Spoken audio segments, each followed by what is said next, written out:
Gini Bung, kalau kita tidak masuk di dalam sistem, bagaimana Bung? Kalau ini sistem ini sudah buruk, bagaimana merubahnya itu? Jadi Anda masuk sekarang ya. Kapan Anda akan mendaftar jadi anggota PSI?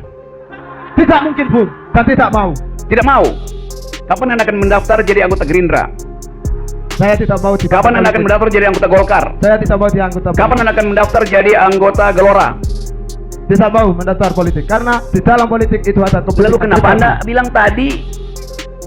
Kan Anda inginkan, Anda mesti ada di dalam. What a faulty logic itu. Gini Bu, Oke, saya tahu itu. Ini namanya politik win. Bung. Oke.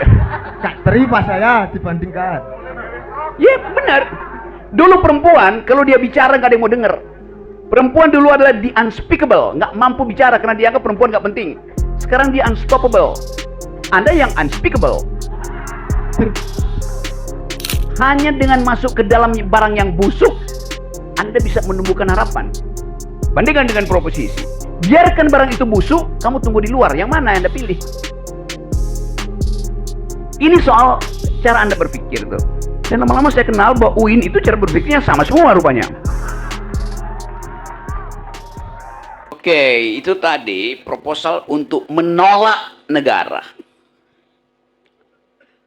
Saya mau ambil hal yang lain, melawan negara.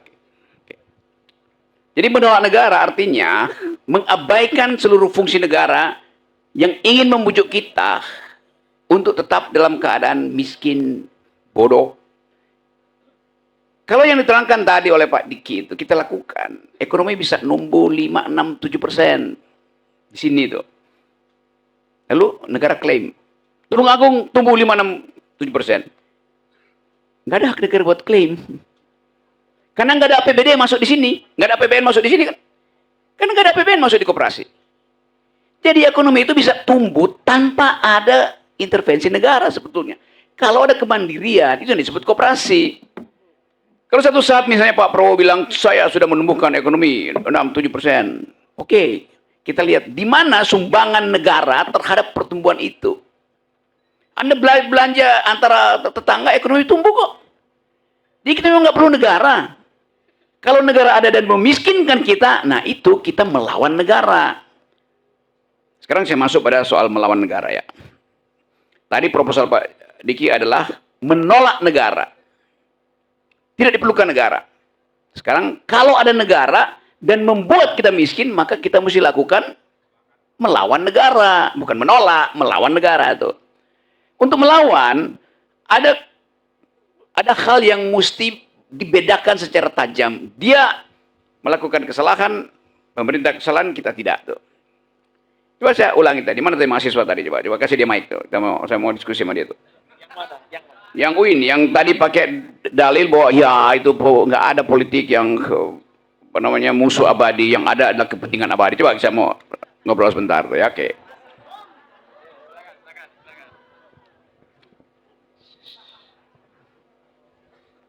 Dari mana Anda dapat mantra itu? Coba, diajarkan oleh siapa? Bahwa politik tidak ada musuh abadi, yang ada adalah kepentingan. Artinya anything goes, apapun boleh itu. Dari mana mantra itu? Cek. Oke. Terima kasih Bung.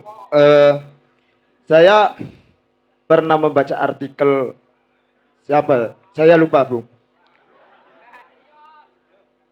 Ada yang mengatakan begitu. Oke, ada yang mengatakan Anda tidak tahu dari siapa. Oke. Pertanyaan kedua, kenapa Anda pro pada mantra itu?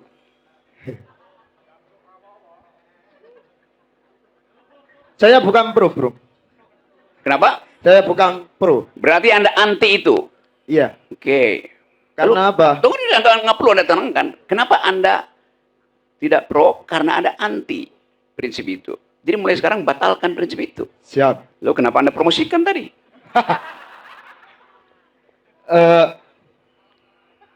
Siap, salah Bung. Karena gini Bung, kita lihat realita sekarang, Kita, karena saya memakai prinsip itu, realita di pemerintahan kita itu memakai prinsip itu, Bu. Oke, jadi realita memakai prinsip itu, oleh karena Iya. itu Anda ikuti realita itu. Bukan mengikuti, Bu, tapi mengatakan cuma. Anda mengatakan karena Anda tidak menginginkan itu terjadi. Iya. Oke. Sekarang yang Anda inginkan terjadi apa? Negara ini maju tanpa adanya kepentingan-kepentingan pribadi, yaitu Oke. kepentingan rakyat ini. Oke. Kapan Anda akan buktikan itu di dalam perilaku? 20 tahun, 15 tahun yang akan datang ini, Bu. Oke. Kalau saya ada jabatan. Jadi, Bung, prinsip saya. Tunggu. Pelan-pelan. Oke. 15 tahun artinya, oke. 15 tahun yang akan datang, Anda baru mau lakukan prinsip itu. Oke. Berarti tunggu 3 kali periode. Oke. Jadi Anda akan pakai prinsip bahwa tidak ada musuh abadi, ada kepentingan, kecuali 15 tahun akan datang. Oke. Setelah Gibran jadi presiden. Enggak lah, Bu.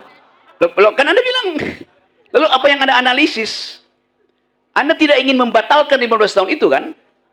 Kalau Anda ingin batalkan itu, Anda batalkan sekarang. Yes. Gini, Bung. Kalau kita tidak masuk di dalam sistem, bagaimana, Bung?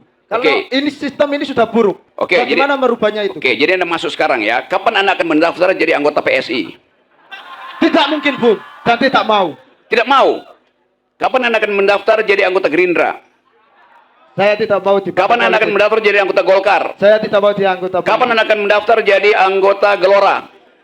Tidak mau mendaftar politik, karena di dalam politik itu ada kepentingan. Lalu kenapa Anda bilang tadi, kan Anda inginkan, Anda mesti ada di dalam. What a faulty logic itu. Gini, Bung. Oke, saya tahu itu. Ini namanya politik win.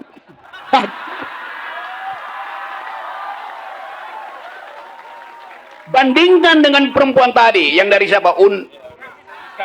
Yang secara tajam membuat perbedaan itu. Dia ambil risiko. Sebagai perempuan dia ambil risiko bahkan tuh. Oke, saya lanjut lagi ya. Oke, Bung. Oke. Gak terima saya dibandingkan. Iya, benar. Dulu perempuan kalau dia bicara nggak ada yang mau dengar. Perempuan dulu adalah the unspeakable, nggak mampu bicara karena dianggap perempuan nggak penting. Sekarang dia unstoppable. Anda yang unspeakable. Kan coba saya promosikan pikiran dia. Oke, Bu, siap. Akhirnya Anda punya paradigma sendiri bahwa hanya dengan masuk ke dalam barang yang busuk Anda bisa menumbuhkan harapan. Bandingkan dengan proposisi. Biarkan barang itu busuk, kamu tunggu di luar. Yang mana yang Anda pilih? Ini soal cara Anda berpikir tuh. Dan lama-lama saya kenal bahwa UIN itu cara berpikirnya sama semua rupanya.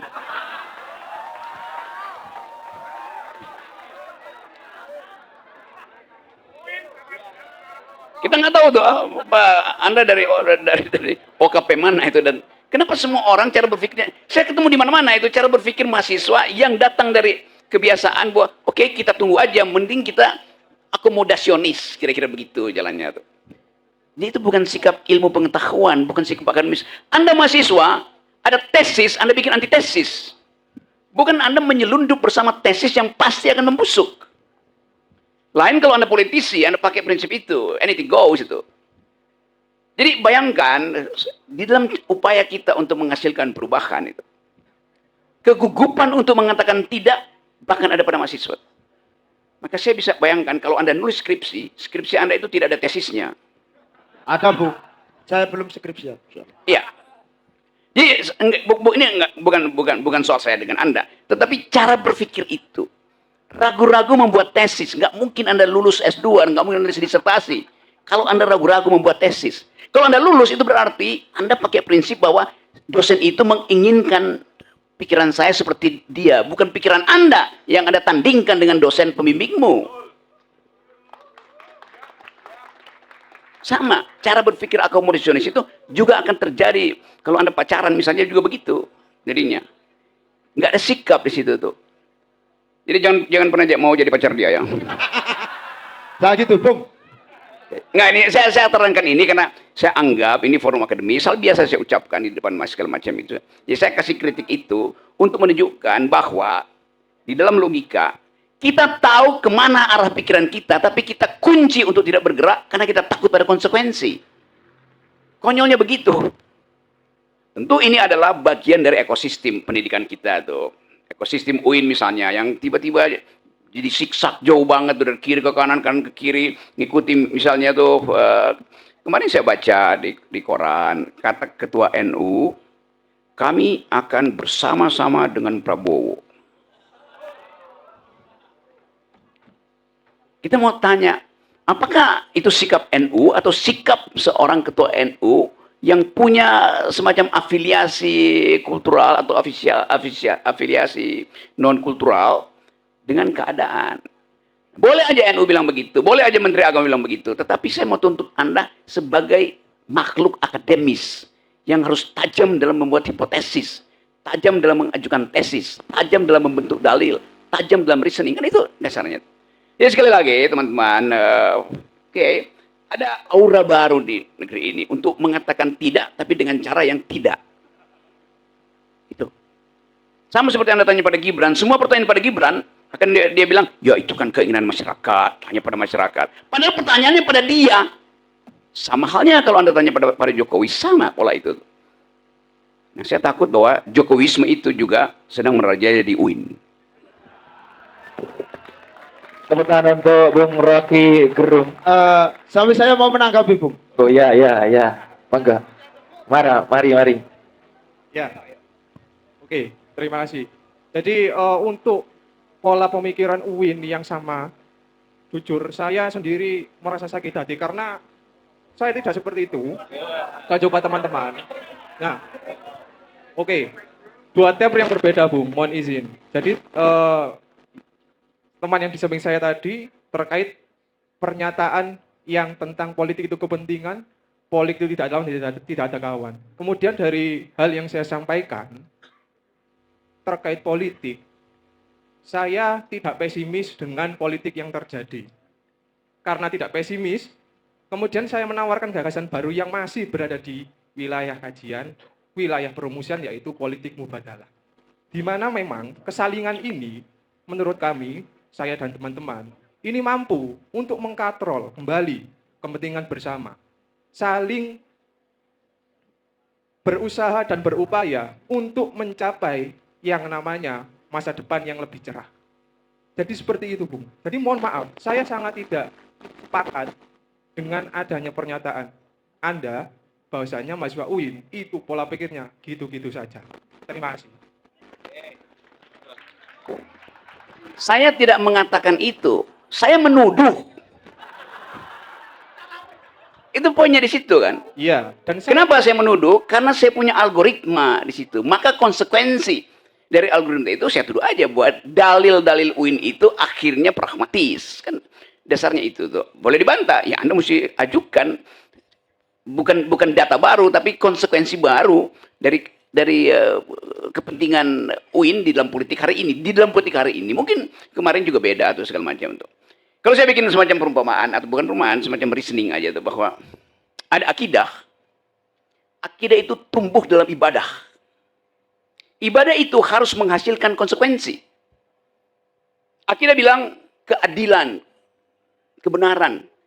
Ibadah, terapkan itu, dan konsekuensinya Anda bayar zakat apa enggak. Itu satu pikiran kan? Dapat poin itu sebagai orang yang belajar teologi dan filosofi itu. Iya, mohon izin menanggapi. Bahwasanya terkait ibadah itu ada muamalah dan memang ada 2 sisi ibadah, muamalah dan ada yang ibadah mahdhah dan ghairu mahdhah. Ghairu mahdhah itu disebut muamalah. Iya. Ya. Memang untuk ibadah ini Tuhan agama mengatur bagaimana tata cara, step by step dan lain sebagainya. Tapi untuk ghairu mahdhah itu nurani dan intisari jiwa manusia yang jernih, begitu Bung. Ya, itu kita tahu kemakrifatan di dalam prinsip itu tuh. Tetapi konsekuensinya mesti ada dalam perilaku kan, itu dasarnya kan. Karena Anda tahu perintah-perintah yang diucapkan di dalam kitab, bahkan dalam semua kitab suci. Tetapi orang mau lihat hasil sosial dari ibadahmu apa. Itu kan dasarnya kan. Kenapa? Kecuali Anda masuk di dalam, ya saya apa namanya, menjadi sufi, bahkan sufi itu punya ukuran-ukuran sosial tuh. Selama soal muamalah itu masih bisa didebatkan karena dia adalah prinsip yang dihidupkan oleh problem sosial. Kan dia bukan keyakinan diri yang kita sebut muamalah. Karena ada problem sosial, kita berupaya untuk kasih interpretasi. Tetapi implikasinya mesti kita pertanggungjawabkan. Kan itu dasarnya tuh. Karena itu tadi saya cuma mau mengganggu sedikit prinsip bahwa Anda sebutkan tadi, ya itu mungkin nanti 15 tahun ke depan. Lalu kita tanya bahwa berarti poin Anda itu selama 15 tahun ke depan itu Anda tidak punya prinsip. Kan begitu dasarnya kan. Itu aja. Jadi sekali lagi ini forum di mana kita juga coba bersihkan cara kita bernalar itu kan. Politics adalah hal tentang kemungkinan. Politics is the art of the possible. Di situ terjadi tukar tambah. Kan itu diajarkan pada saudara. Politics is the art of the possible. Seni tentang kemungkinan. Segala hal bisa dilakukan di situ. Termasuk bersekutu dengan kemaksiatan. Yes.